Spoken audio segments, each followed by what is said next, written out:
In today's video, I'm going to teach you how to delete a bucket in Microsoft Planner. If you're organizing work in Microsoft Planner, buckets help you group tasks into logical columns like stages or categories. Over time, you might outgrow a bucket or decide to simplify your board. When that happens, deleting a bucket can clean things up quickly. In this walkthrough, I'll guide you through the process and share some helpful context so you know exactly what to expect. First, open the specific plan that contains the bucket you want to remove. This is important because buckets live inside individual plans, and each plan can have its own set of buckets. Make sure you're in the correct one so you don't remove something by mistake. Once the plan is open, head to the board view where buckets appear as columns. Next, find the bucket you want to delete by locating its name at the top of the column. Bucket names are displayed prominently, and each column represents all tasks grouped under that bucket. Take a moment to confirm you've selected the right one, especially if you have similar names or many columns side by side.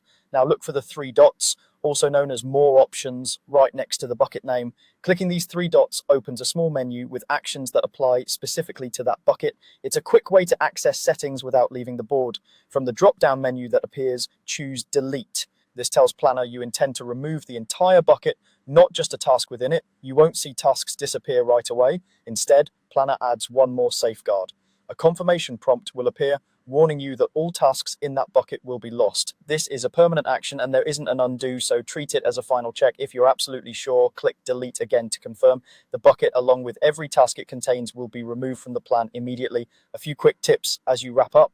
Before confirming, scan the bucket for any tasks you still need, because deleting the bucket deletes those tasks as well.